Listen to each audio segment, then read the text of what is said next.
Muito bem, mais uma vez nos reunimos para o nosso estudo do livro A Gênese, de Allan Kardec. Hoje é a sessão de número 50, hoje dia 24 de julho de 2023. E nós vamos entrar agora no capítulo 4, que trata dos fluidos.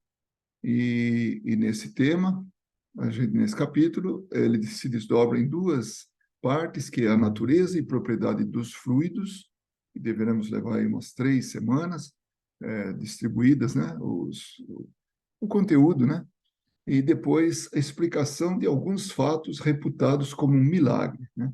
Então, vamos, então, iniciando agora a nossa, o nosso, agora sim, o nosso estudo, então, dessa noite.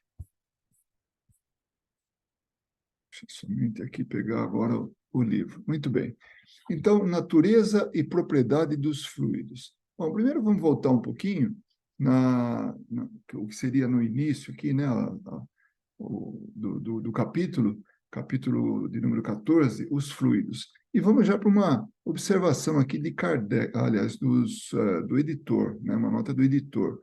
Então, é do número, aqui é número 156, isso, 156, essa observação. Vamos lá.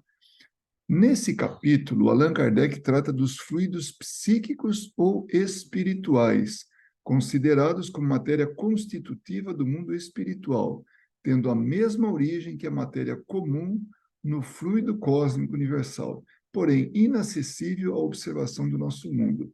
O que ele quer dizer com isso? Que Kardec vai tratar desses fluidos psíquicos ou espirituais. E ele reforça que esses fluidos, eles têm na sua natureza, na sua produção, na sua origem, o fluido cósmico universal, que é a matéria-prima de tudo que existe materialmente falando. Então, tudo que existe no universo, em termos de matéria, tem na sua origem o fluido cósmico universal.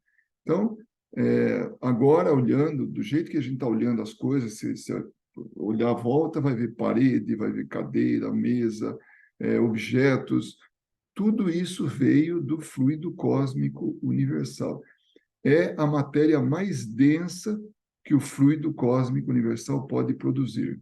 Então, e aí tem as mais rarefeitas, as mais sutis. Então, vai diminuindo esse estado grosseiro, né, essa matéria mais densa, e vai partindo para o lado mais e mais sutil, né?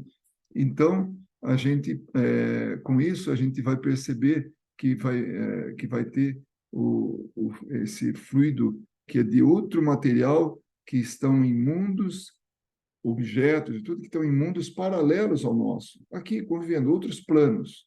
Então, pode ter paredes, pode ter objetos, pode ter roupas de espíritos, tudo isso é material e vem do fluido cósmico universal. Aí, se a gente for assim ter mais sutil ainda, então a gente vai ter a matéria espiritual, quer dizer, o fluido psíquico, né? Ou espiritual. Então, ele está atrelado ao espírito, mas não é o espírito, né? O espírito é outra coisa. Isso é uma coisa que a gente ainda nem tem uma definição, que eu digo assim, de Kardec não definiu, porque os espíritos não definiram.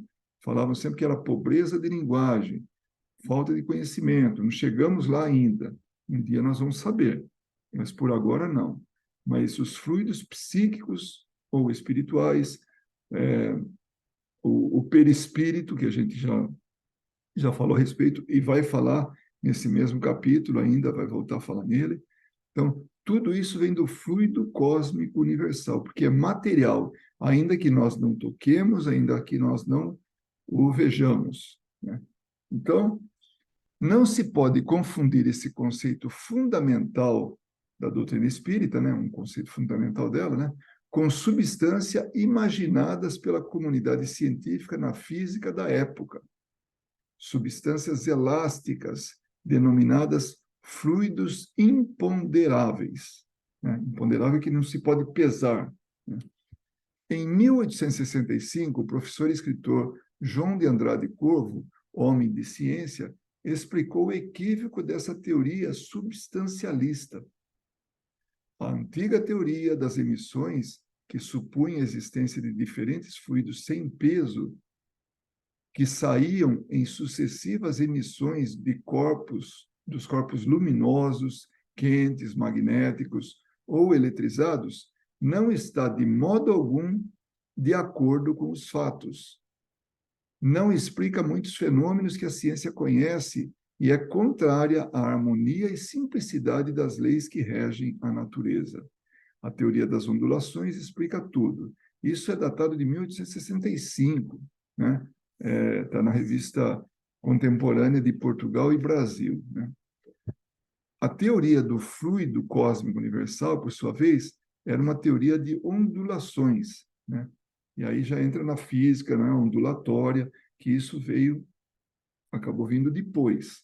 Então, a ciência da época não tinha grandes explicações, não podia dar maiores explicações, porque não tinha esse conhecimento, não tinha evoluído da maneira que é hoje, né?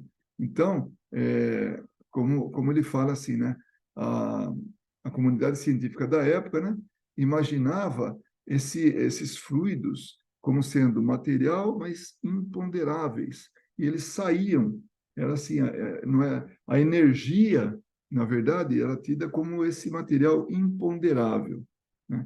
E a palavra energia nem existia naquela época ainda, né? Então, essa é uma observação dos editores. Então, agora nós vamos entrar no propriamente dita natureza e propriedade dos fluidos. Primeiro, a ciência deu a chave dos milagres que derivam mais particularmente do elemento material, quer explicando-os, quer demonstrando sua impossibilidade pelas leis que regem a matéria. Então, a ciência, ela trabalha com a matéria, ela trabalha com o ponderável, tudo que se pode pesar, medir, né? Que pode avaliar, né? Que pode tocar, tudo isso, ou ainda o ar a gente não pode tocar, mas a gente pode perceber através do movimento, né? Do ar e vira vento. Então, tem formas indiretas de avaliar, mas tudo, esse material é a forma que a ciência vê. Escapou disso, né? Escapou das leis que regem a matéria, já a ciência ainda não tem essa percepção, ou pelo menos não enuncia isso, não dá como existente, né? Mas os fenômenos nos quais o elemento espiritual é parte preponderante, então aí, ó, tá falando, então, tem fenômenos que estão relacionados com o espírito, né? Que é esses fluidos espirituais, isso que ele falou no começo, né? Lá na nota do editor. Não podendo ser explicados somente pelas leis da matéria, que as leis da matéria explicam a matéria. Fugiu disso, então aí não dá para explicar, né? Então, não podendo ser explicados somente pelas leis da matéria, escapam as investigações. Só um momentinho aqui.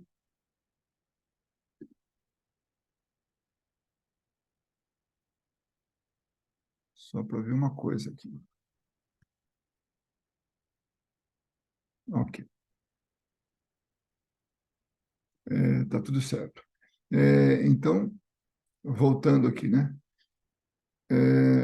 Escapam as investigações da ciência. Isso porque eles têm, mais que os outros, os caracteres aparentes do maravilhoso. Então, essa é a preocupação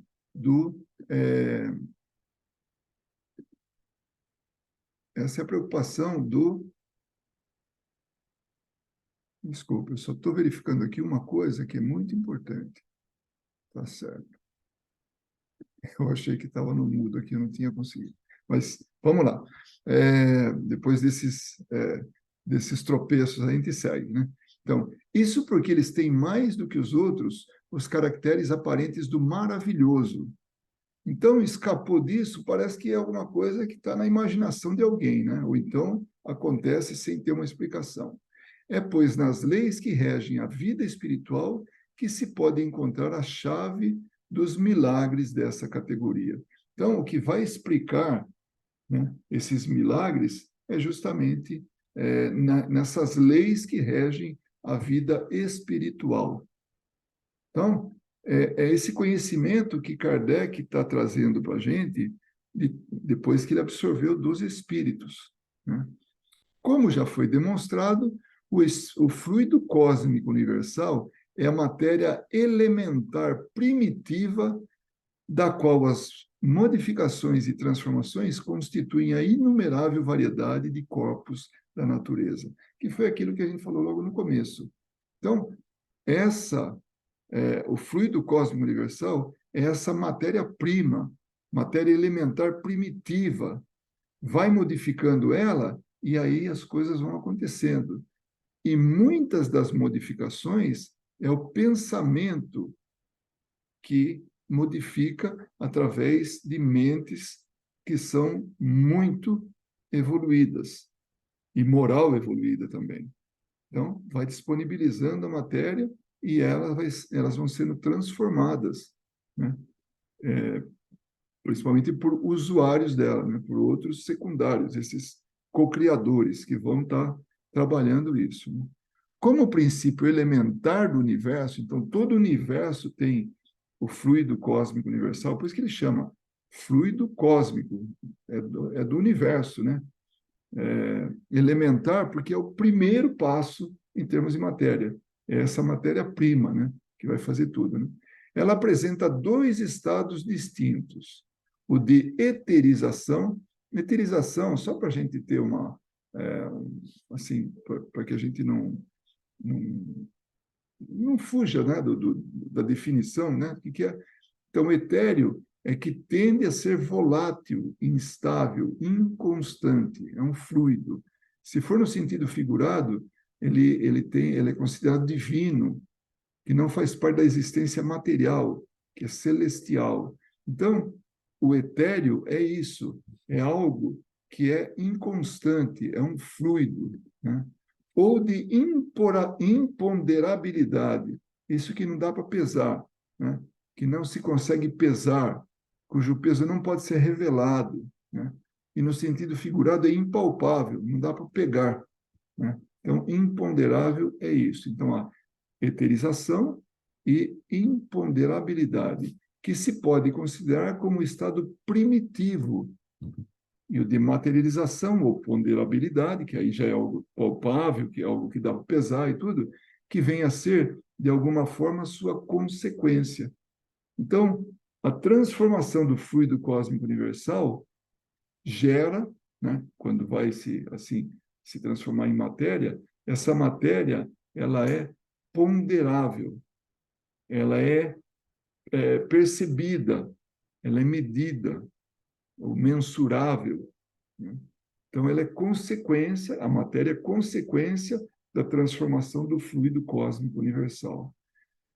O ponto intermediário é o de transformação do fluido em matéria tangível. Então, tudo isso vai se transformando até que chega tangível. Mas, ainda aí, não existe transição brusca, pois pode-se considerar nossos fluidos imponderáveis como um ponto intermediário entre dois estados. O que ele quer dizer com isso? É que é crescente a ponderabilidade, né? Essa materialização, essa visualização, percepção da matéria. Então, ela vai deixando de ser sutil e mais passando para a matéria bruta, para uma matéria mais assim sólida, essa que nós estamos aqui. Então, são dois extremos. Um, fluido cósmico universal, que é a matéria-prima, e outro que é essa matéria aqui, que nós conhecemos, que está presente no nosso mundo de encarnação, nosso mundo no estado que nós nos apresentamos, como espíritos encarnados, né?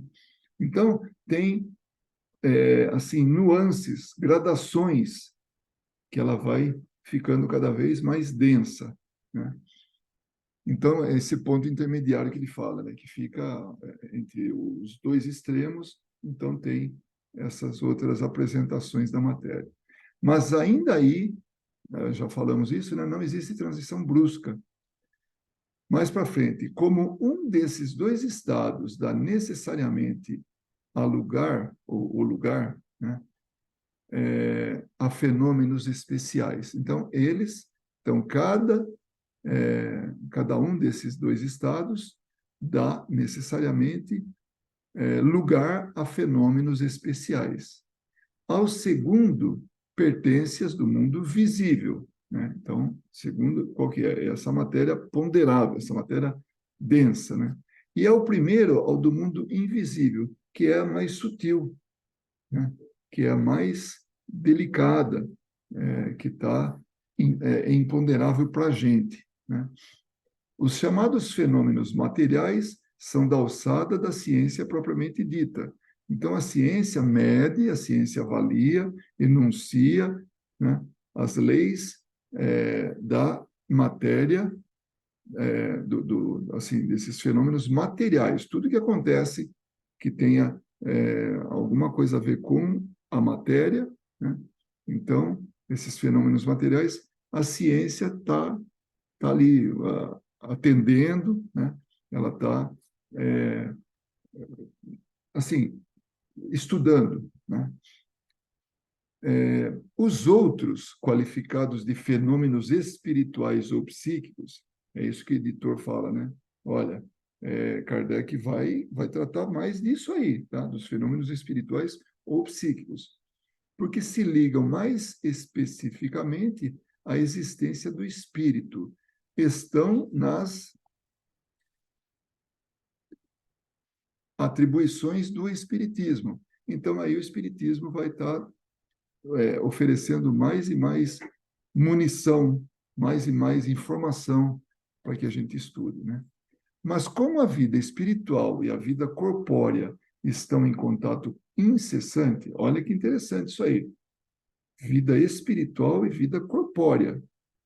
Está aqui, está se misturando. Então, nesse mundo, nós temos espíritos e temos espíritos não materializados, ou seja, desencarnados, e espíritos materializados, que são os encarnados.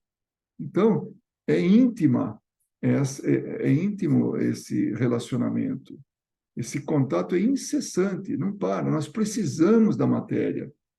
Nós, como espíritos em evolução, necessitamos da matéria. Então, é de muita importância essa matéria pesada, essa matéria densa, que nós utilizamos para nossa manifestação no mundo material, enquanto encarnados. Então, os fenômenos de ambas as ordens se apresentam simultaneamente, né? O homem, no estado de encarnação, que é esse que nós estamos agora, né, só pode ter a percepção dos fenômenos físicos que se ligam à vida corpórea. Isso é fato.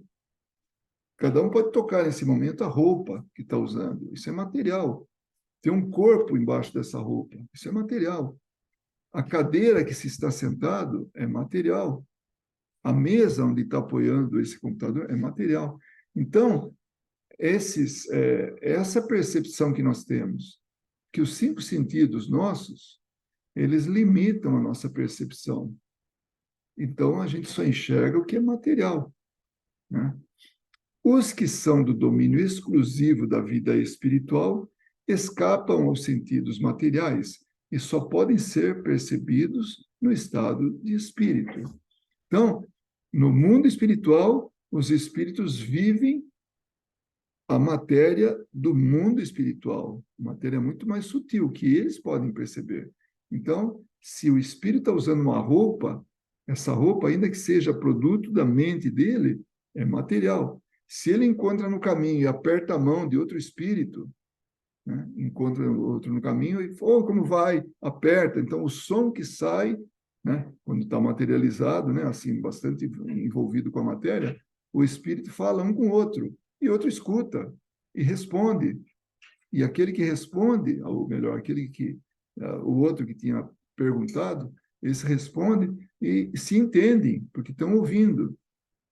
E quando ele apertou a mão, aquilo era sólido, como aqui na Terra, no mundo, nesse mundo de encarnados, a gente aperta a mão de alguém e sente a solidez da mão, né? Pega uma caneca, a gente pega aquela caneca pela alça ali, pelo corpo dela, a gente sente a solidez dela, né? Então, no mundo espiritual, a mesma coisa. Havendo uma caneca na mão de alguém, ele vai sentir a matéria, vai ver aquilo, porque é o que ele está vendo no plano espiritual. Se ele encontra com outro espírito e pega na mão, ele sente como se tivesse sólido, igual no mundo dos encarnados. Então, só podem ser percebidos no estado do espírito. Vamos ver a observação 158, do que ela trata aqui, né? É uma observação de Kardec. A denominação de fenômeno psíquico representa exatamente o que se pensa do fenômeno espiritual, atentando ao fato de que esses fenômenos representam as propriedades e os atributos da alma, ou melhor, os fluidos perispirituais que são inseparáveis da alma. Então, mesmo na condição de espírito, existe uma matéria que não se separa do espírito. Por isso que ele fala, está totalmente ligado, matéria e espírito. Porque exatamente isso faz parte da nossa vida, né? Principalmente na condição em que nós nos encontramos e vamos estar por muito tempo aqui, a vida nesse planeta, por exemplo, né? A matéria está presente na vida do espírito, seja como encarnado, seja como desencarnado. Então, matéria é parte da nossa experiência, né, evolutiva. E quando a gente fala isso, não está falando só na reencarnação, mas também no plano espiritual, né? Então, essas qualificações os liga mais intimamente à ordem dos fatos naturais regidos por suas leis. Então, as leis do mundo espiritual que não estão aqui ainda entendidas ou aceitas, melhor dizendo, aceitas pela ciência. Não ainda, mas um dia ela vai aceitar, ela vai ter que se curvar a isso, porque é a única explicação que existe para que a gente possa entender esse mundo espiritual. Pode-se, pois, admiti-las como efeitos psíquicos, sem os admitir a título de milagre. Então, de novo, ele lembra: olha, não tem milagre. É tudo uma questão de entendimento das leis naturais. Não tem nenhuma exceção, não, né? E isso a gente explorou bastante, quer dizer, Kardec nos apresentou muito no capítulo anterior, né? Seguindo, então, o item número 3. No estado de eterização, a gente viu o que é etéreo, né? Então, é aquilo lá que é imponderável, aquilo que é assim, que não dá para pesar, né? Que não dá para apalpar, né? Não é palpável. No estado de eterização, o fluido cósmico não é uniforme. Vamos entender. Sem deixar de ser etéreo, passa por modificações também variáveis em seu gênero e mais numerosas, talvez, que no estado de matéria tangível. Então, o fluido cósmico universal não está todinho ele naquilo que é o mais simples, né? Na sua formação mais simples, mais elementar. Tem essa mais elementar, tem um pouquinho mais elaborada, um pouco mais. Tal. E a partir disso é que a matéria vai se consolidando. Então, é isso que ele fala. Não é uniforme, né? Já tem algumas modificações, já tem variações. E como ele fala, talvez até mais do que no estado da matéria tangível, né? Então, e olha que nós temos muita matéria aqui de diferentes origens. Nós temos por exemplo, o papel, temos o plástico, temos o mineral, temos, ixi, tanta coisa. Agora, vamos fazer, eu tenho o orgânico, que está nas plantas, né? Então, nos seres vivos. Então, tudo isso são variações, mas de uma gama enorme, né? E já o fluido cósmico universal pode ser até que tenha mais variantes ou mais variadas, né, do que na matéria, né? Embora constitui, deixa eu ver, essas modificações constituem diferentes fluidos que, embora precedentes do mesmo princípio, são dotados de propriedades especiais e dão lugar aos fenômenos particulares do mundo invisível. Então, essas transformações, tudo, essa característica, né, é, que, que vai sendo dada para ela, né, ela vai ter essa gama enorme de fenômenos, né, no mundo invisível. Tudo sendo relativo, esses fluidos têm, para os espíritos, que são também fluídicos, uma aparência tão material como a dos objetos tangíveis para os encarnados, e são para eles o que para nós são substâncias do mundo terrestre. Eles os elaboram e combinam para produzir determinados efeitos, como fazem os homens com seus materiais por processos diferentes, que é aquilo que a gente falava antes. No mundo espiritual, existe, né, isso que é sólido para eles, que é tão, assim, diverso, né, para os espíritos, assim como é para a gente aqui. Então, é tão existente quanto lá no plano espiritual, como aqui no plano material. Lá, como aqui, só é dado aos espíritos mais esclarecidos compreender o papel dos elementos constitutivos do seu mundo.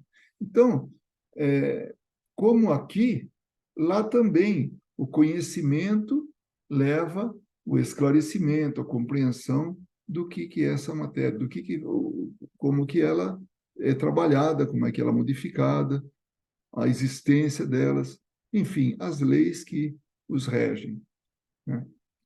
E aí ele vem com um outro ponto interessante. Os ignorantes do mundo invisível, os espíritos, né, também são incapazes de explicar os fenômenos que testemunham e para os quais contribuem, muitas vezes, maquinalmente, inconscientemente, como os ignorantes da Terra o são para explicar os efeitos da luz ou da eletricidade e dizer como veem e como ouvem. Então, apesar de não haver explicação, a gente acaba contribuindo para a mudança. Vamos pegar um exemplo, só para ter uma ideia. Quando a gente caminha, quando a gente está indo de um lugar para outro, nós estamos deslocando uma série de coisas. Nós estamos contribuindo para modificações. Estamos levando coisas conosco. O que pode ser isso aí? Micro-organismos, poeira, pólen, tanta coisa. A água que a gente está carregando com a gente gente pode depositar em outro lugar, através de suor, através de ferimento, que seja, ou através da urina, né? Então, nós estamos contribuindo com todo mundo de forma inconsciente, a gente nem percebe isso, né? Os espíritos, mesma coisa, eles estão agindo, estão atuando sobre a matéria que existe no mundo deles e estão trabalhando isso. E eles não sabem, não percebem isso. Como muitos de nós também nem damos conta, a gente faz isso com tanta naturalidade. Imagina o ar que a gente está inspirando, nós processamos nosso organismo e depois devolvemos para a natureza, modificado. Utilizamos ele, aí a gente só libera na natureza. As plantas vão se utilizar dele, os outros animais, pessoas, né? Quantas, assim, epidemias a gente não passa para os outros através do nosso ar, né? Gripe, né? E qualquer outra doença, enfim, a gente está interferindo o tempo todo, consciente ou inconscientemente, no mundo que a gente vive, né?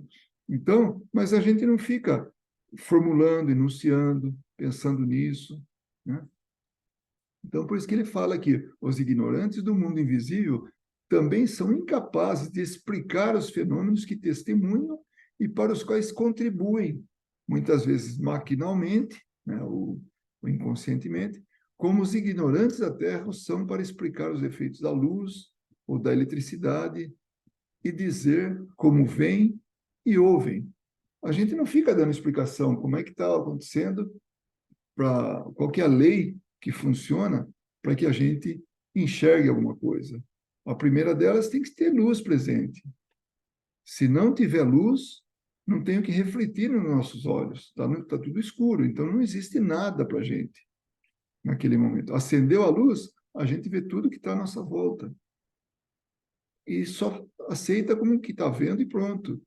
Mas não fica falando, olha, eu não enxergava porque a luz estava apagada, porque para que a minha retina enxergue, a luz tem que incidir nela. Ou seja, a luz vem, bate no objeto e vem para onde eu olho, vem para a retina, e aí eu consigo enxergar. É tudo lei, né? E a gente, não que a gente seja ignorante disso, muitos conhecem o princípio, mas não estão nem aí, faz a coisa maquinalmente, né? Aí o item número 4. Os elementos fluídicos do mundo espiritual escapam a nossos instrumentos de análise e à percepção de nossos sentidos, feitos para a matéria tangível e não para a matéria etérea. Vamos lá de novo, né? Os elementos fluídicos do mundo espiritual escapam aos nossos instrumentos de análise. Então, não tem uma maquininha, um microscópio, então um binóculo, ou que seja, né? Uma máquina fotográfica que fica fotografando o mundo espiritual, né?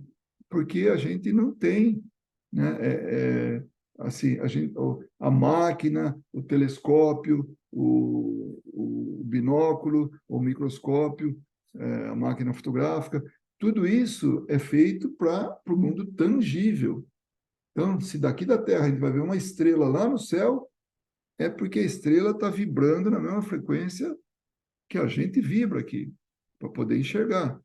Agora, se aquela estrela tivesse no mundo espiritual, né, num outro plano, a gente não enxergaria ela, ainda que ela estivesse do lado de uma outra estrela que a gente veria.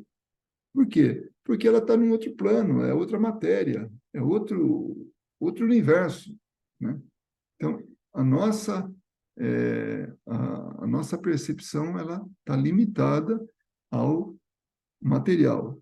E voltando a lembrar, é o que a ciência cuida hoje, ela trata, ela consegue enxergar a estrela lá em cima, né? Porque é material feito, vibrando, na mesma condição do material daqui da Terra. Então, aí, o telescópio consegue localizar e consegue identificar, então existe, né? Agora, num outro plano, são outras leis, né? Para a matéria etérea, nós realmente não temos condições. Há os que pertencem a um meio tão diferente do nosso que dele só podemos fazer ideia por comparações, também imperfeitas, como aquelas pelas quais um cego de nascença procura fazer uma ideia da teoria das cores. Então, muita coisa a gente vai ter que avaliar assim por comparação, porque a gente não está vendo. Então, o mundo espiritual, tudo aquilo que existe, tudo aquilo que chega de informação para a gente, tem que ser entendido com o pensamento e não com a visão, né? Não usando um aparelho para identificar. Nós temos que fazer comparações, né, com o nosso mundo. E tem coisa que não dá para comparar, porque as leis são outras, né? Então, por isso a importância da gente ter isso em mente, né? Que são leis diferentes, porque são mundos diferentes. Então, mais tarde a gente vai ver, seja hoje, seja no próximo estudo, que nós não temos ainda leis, né? A ciência não tem leis ainda que definam o comportamento da matéria no plano espiritual. Por isso que, enquanto não abrir a mente para esse mundo, né, a existência de um mundo que é invisível aos nossos olhos, mas que existe, né, a ciência ainda não vai se dar conta, ela não vai aceitar isso. Mas quando ela aceitar, ela vai provar a existência de tudo. Tudo isso que a gente tem estudado aqui, tudo isso que Kardec tem apresentado, porque soube dos espíritos, né? Então, ele faz uma comparação, né, de um cego. Como vai descrever para um cego que nunca viu as cores, né? Quais, né? Vai poder explicar, né? Cores frias, cores quentes, cores vibrantes, cores... não tem jeito. Para ele, é a escuridão. Ele não tem o que comparar, ele não tem como comparar. Mas, entre esses fluidos, alguns estão intimamente ligados à vida corpórea e pertencem, de algum modo, ao meio terrestre. Então, tem fluido que ele pertence aqui ao nosso mundo. Está ligado a gente, né? O espírito, tudo, né? A vida corpórea, mas está aqui, né? Na falta de uma percepção direta, pode-se observar seus efeitos e conseguir sobre sua natureza conhecimentos de certa precisão. Então, tem coisa que não dá para fazer de forma direta, então tem que fazer indiretamente, tem que fazer comparações, né? Tem que observar efeito. Então, aí, através do efeito, chega-se à causa, né? Pode-se enunciar o que é. Esse estudo é essencial, porque é a chave de uma porção de fenômenos inexplicáveis, somente pelas leis da matéria. Então, dá para explicar um monte de coisa, né, que não seria explicado pelas leis da matéria, porque nós estamos tratando de outra matéria, uma matéria que não pertence a esse meio, a esse grupo de matérias que nós temos aqui. O item número 5, né? O ponto de partida do fluido universal é o grau de pureza absoluta. Olha que interessante. O que começa, o início de toda a matéria, né, é a pureza absoluta. Não foi modificado em nada. Ele está lá na sua origem, no estado mais puro, no estado mais primitivo, no estado mais, assim, inicial da matéria. Antigamente dizia-se que era o átomo, né? O átomo era a matéria na sua, assim, tanto que o nome átomo vem de indivisível, né? Que não se pode cortar, que não se pode dividir. Então, você vai dividindo uma matéria, tá? Chega num ponto que ele não passa daquilo. Isso a ciência antigamente via dessa maneira. Aí depois vieram outras teorias, instrumentos que foram também foram descobertos, né? Foram inventados, e aí percebeu-se que o átomo não é o fim. Tem mais ainda, né? Tem mais coisa ainda que vai dividindo. Tem matéria mais simples que o átomo, né? E hoje a teoria não chegou ainda no fluido cósmico universal, que os espíritos nos trouxeram, né? A teoria. Então, mas vai chegar lá. Devagarinho vai chegando lá, né? Então, o fluido cósmico universal, né, o fluido universal, é o grau de pureza absoluta, do qual nada nos pode dar uma ideia. O ponto oposto é sua transformação em matéria tangível. Então, o fluido cósmico universal é a matéria mais pura, é a origem, bem o comecinho. E a matéria tangível, essa que nós estamos acostumados, essa aqui, eu bato aqui, vocês escutam, né, de tão sólida que ela é, né? Ou então dá para bater palma até sair som aqui, porque duas coisas sólidas batendo, né? Então, elas produzem até o som sólido. Isso aqui é tudo sólido, do jeito que está apresentado aqui, mas não é definitivo. Um dia ela volta a se reincorporar na natureza, né? Se vai virar fluido cósmico universal, não sei quando, mas um dia, até isso, ela volta no estado e volta no estado primitivo, volta de novo, vai e volta, que é essa, a destruição, que é uma lei, né? E depois essa reconstrução, esse progresso, né? Que vai também se transformando. Mas, voltando aqui, né, que ele fala que é, de um lado, a matéria, o fluido universal, o fluido cósmico universal, que é o mais puro, o mais elementar, o mais lá no início, né? Até, e tem também uma gama enorme de material que vai ficando cada vez mais tangível, até esse que nós estamos fazendo barulho aqui, batendo e tal, e que é a matéria sólida, tangível. Entre esses dois extremos, existem inumeráveis transformações que se aproximam, mais ou menos, de um e de outro. Então, essas gradações que nós vimos lá anteriormente, comentamos, né? Os fluidos mais próximos da matéria, que por consequência são os menos puros, compõem o que se pode chamar de atmosfera espiritual terrestre.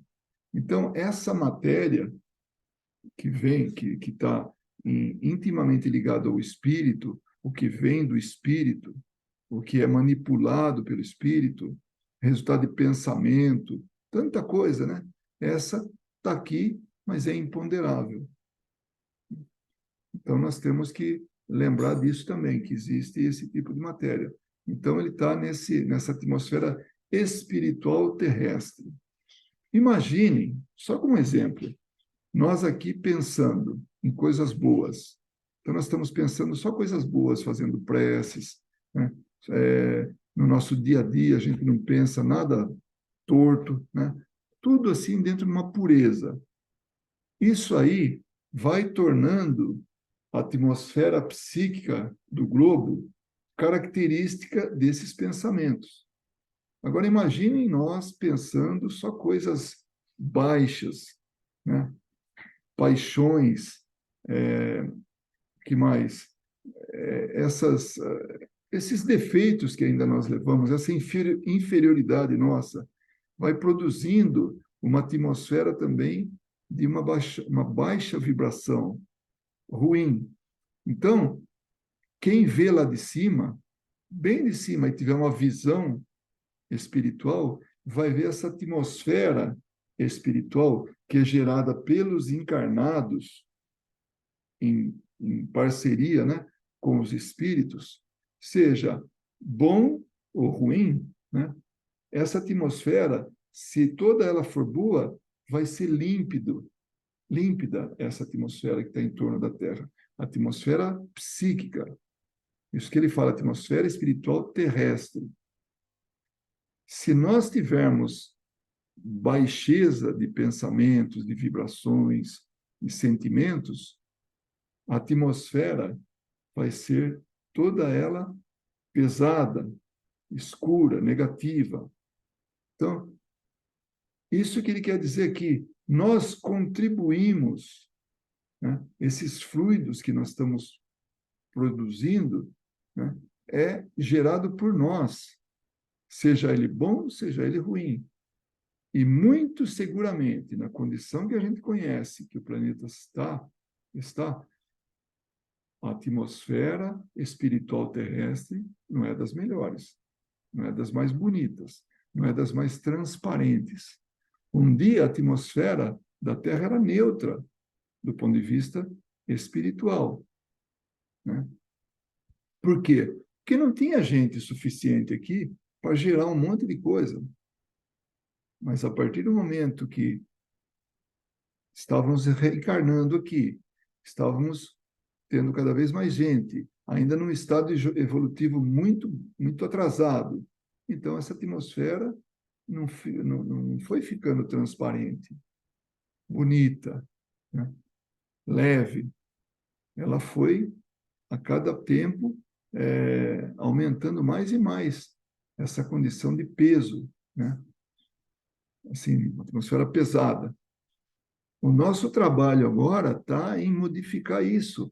Ao longo do tempo, a gente vai evoluindo, e essa atmosfera vai deixando de ser neutra, passando a ser pesada e voltando a ser límpida. E aí nós contribuindo para que a gente possa melhorar a condição do planeta. É esse nosso trabalho, essa nossa tarefa, evoluirmos como indivíduos e também coletivamente, para mudar o padrão vibratório desse mundo.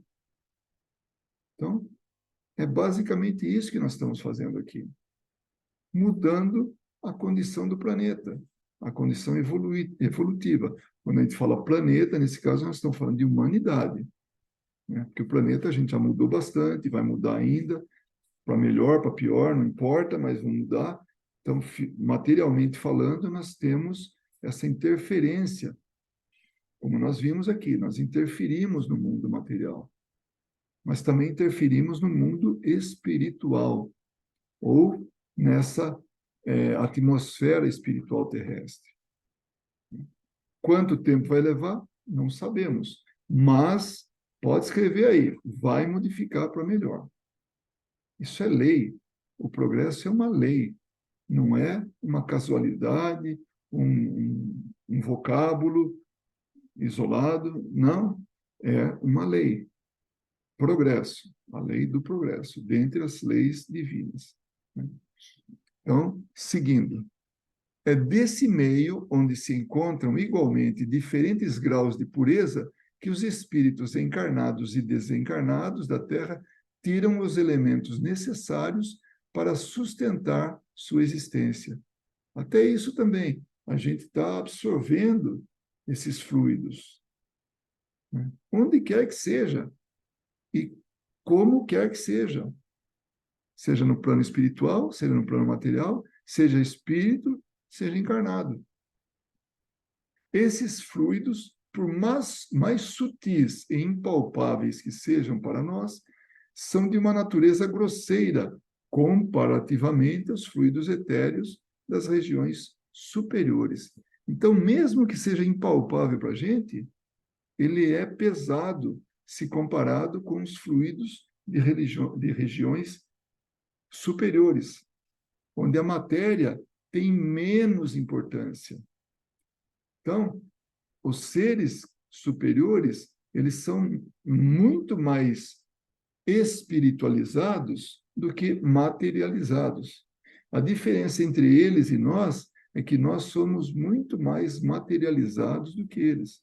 A diferença entre nós e os espíritos que estão aqui nesse mundo é que nós somos, ainda que desencarnados ou encarnados, não importa, muito mais materializados do que em mundos superiores, em regiões superiores. Então, o nosso trabalho aqui é de nos desmaterializarmos. Mas como? Vai desaparecer? Não.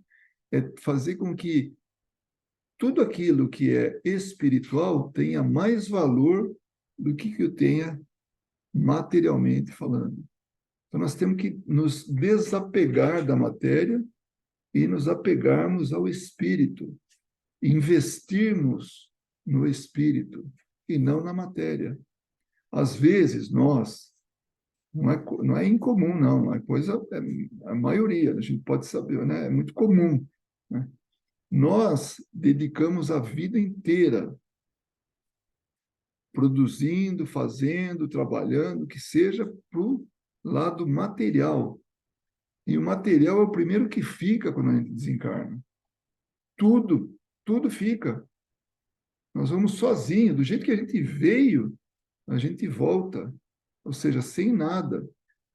A gente volta com a experiência que a gente viveu aqui, boa ou má. Então, nosso investimento tem que ser no plano, no futuro espiritual, e não no material. Então, essa é uma preocupação nossa. Ah, mas espera aí, então não podemos mais pensar na matéria. Não, Kardec falou agora há pouco, falou um pouquinho de tempo atrás, a matéria e o espírito estão intrinsecamente ligados. Não tem jeito, nós dependemos da matéria, seja aqui, seja no plano espiritual. Mas que a matéria não seja a razão da nossa existência. A razão da nossa existência é o espírito. Então, isso tem que ficar muito claro, e é isso que Kardec, que os espíritos, vamos falar assim, que, representados pelo que Kardec fez, né, escreveu, nos apresentaram. Nós temos que trabalhar isso em nós. O espírito e não a matéria. Então, aí ele fala, olha, nos mundos mais etéreos, né, os mundos mais elevados, superiores, os fluidos são mais etéreos do que os fluidos etéreos para a gente aqui no plano espiritual.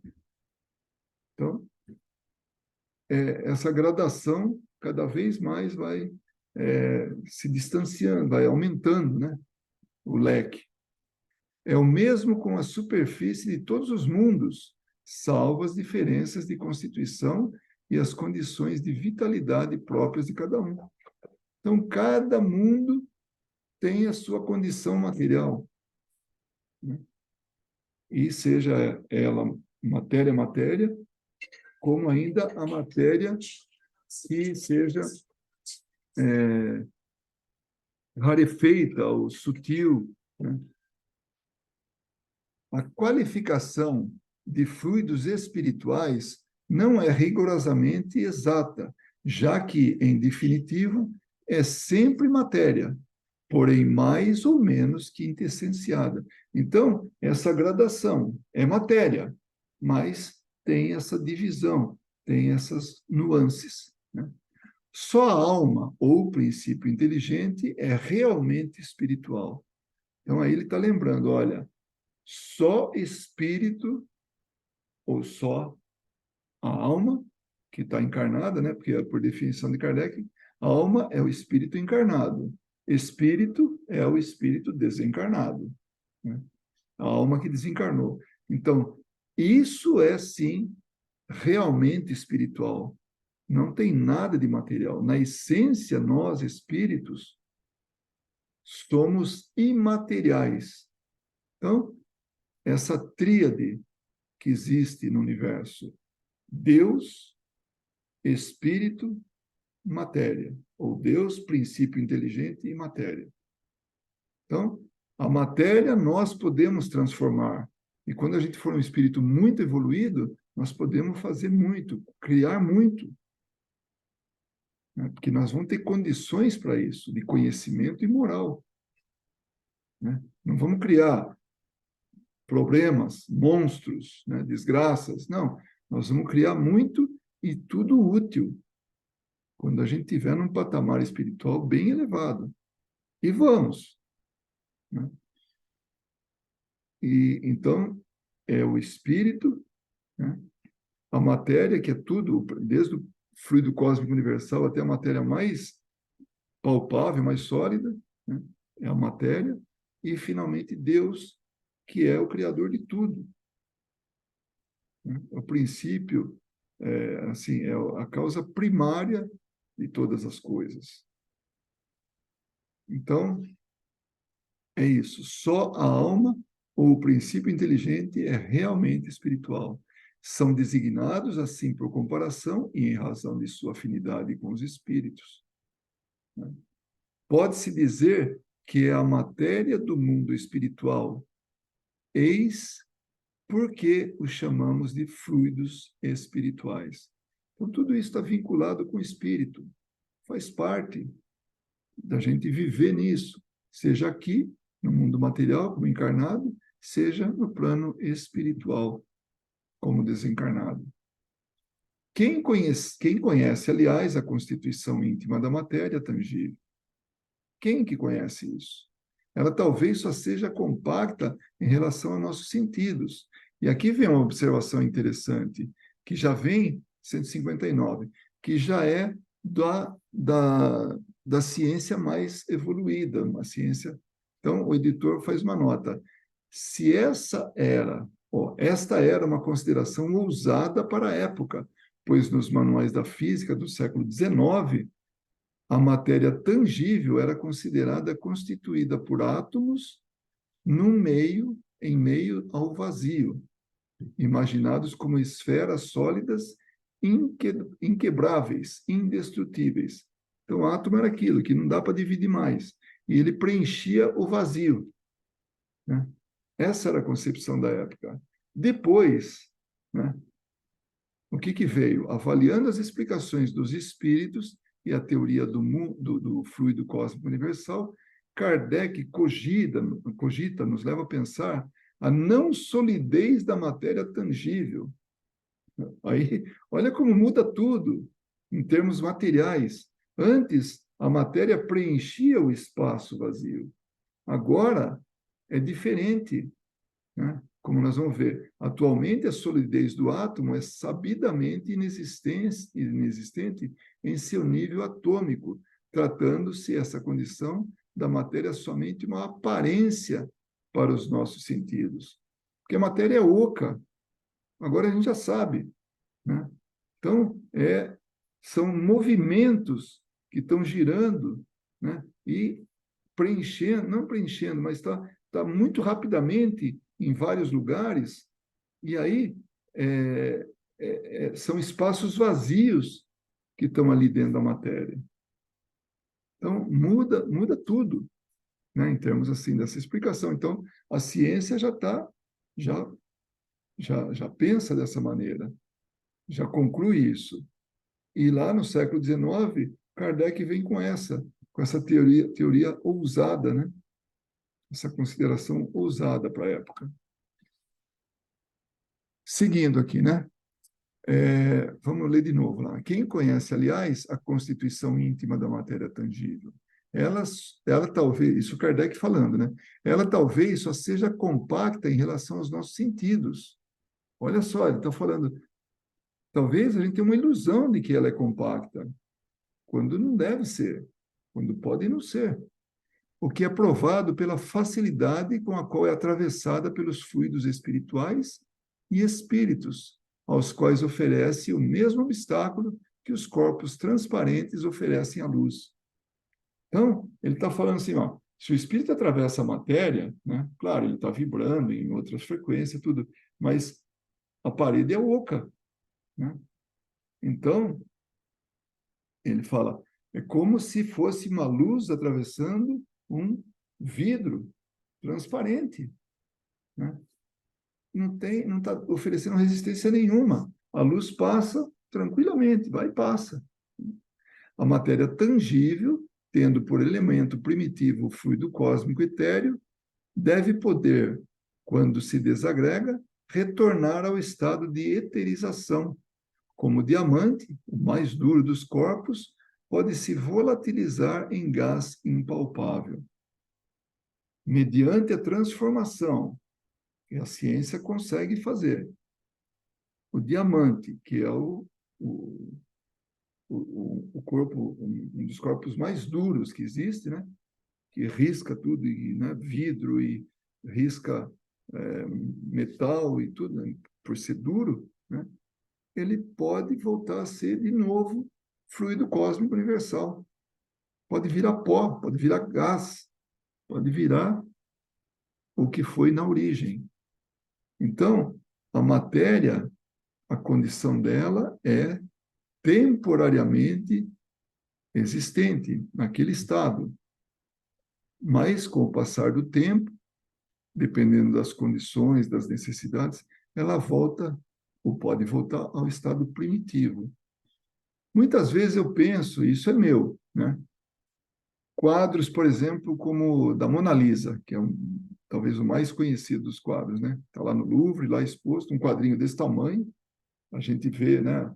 A gente vê nas figuras tudo e não está as dimensões. Não tem nada assim que está mostrando para a gente as dimensões, o tamanho dela. Mas quando a gente vai lá no Louvre, quem teve a oportunidade de ver, vê lá, é um quadrinho pequeno, não é grande não, né? E é o quadro mais famoso. Nós conservamos da melhor maneira possível a humanidade, aquilo é um patrimônio da humanidade, é uma obra de arte que é preservada.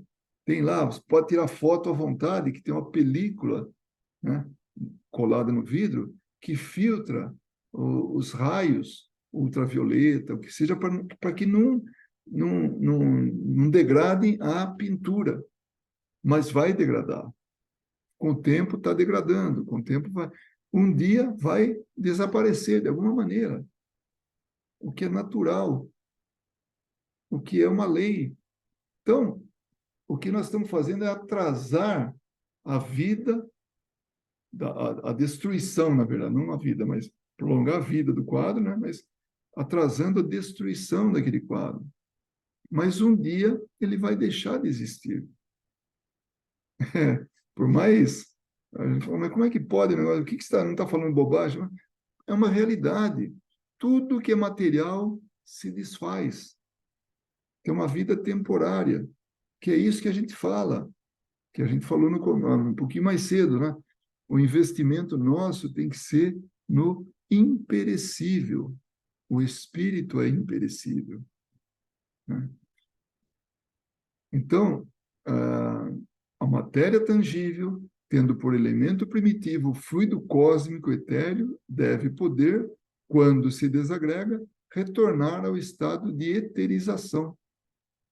A solidificação da matéria é, na realidade, apenas um estado transitório do fluido universal, que pode retornar ao seu estado primitivo quando as condições de coesão deixam de existir.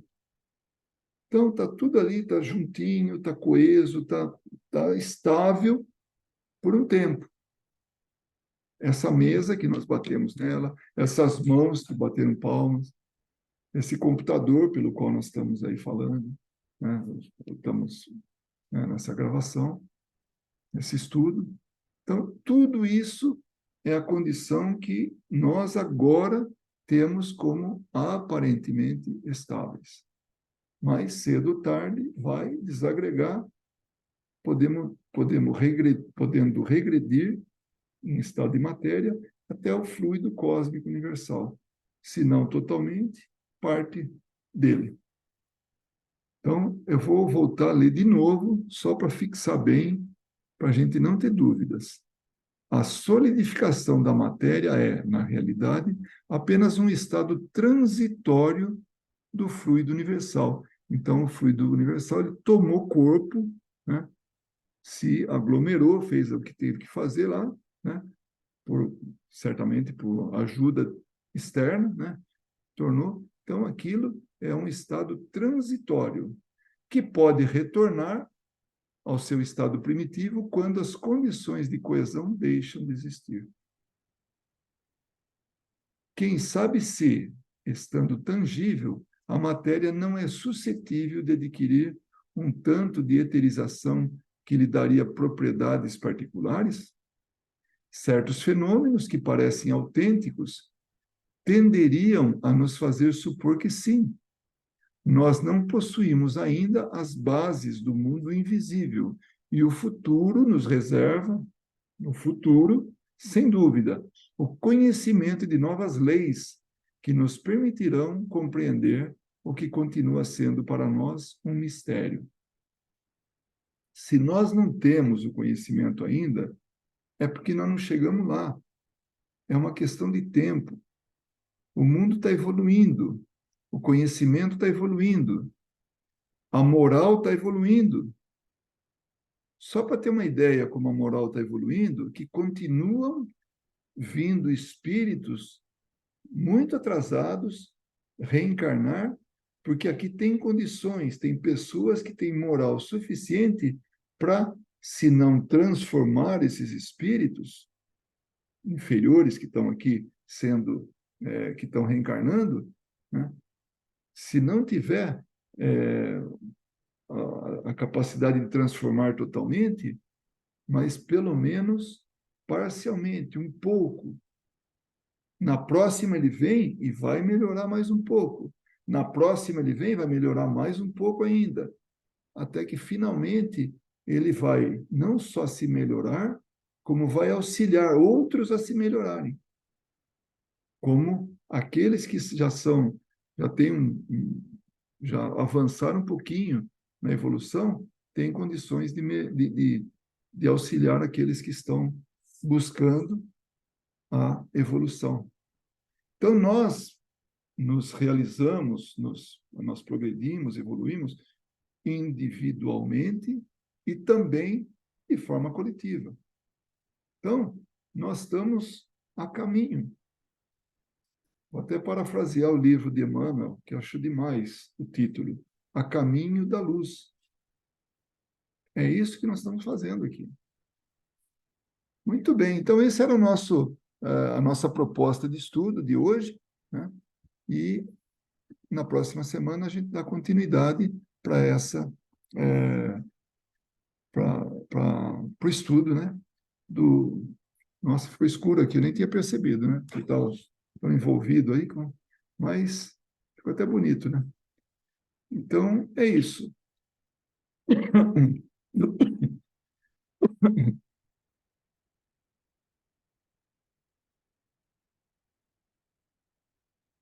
Eu agradeço muito a presença, a participação, né, nessa nossa sessão de estudos, e também, naturalmente, quem até agora assistiu na gravação, e rogo a Jesus para que abençoe a cada um que teve contato com com o estudo de hoje e, por extensão, a família, né, de todos.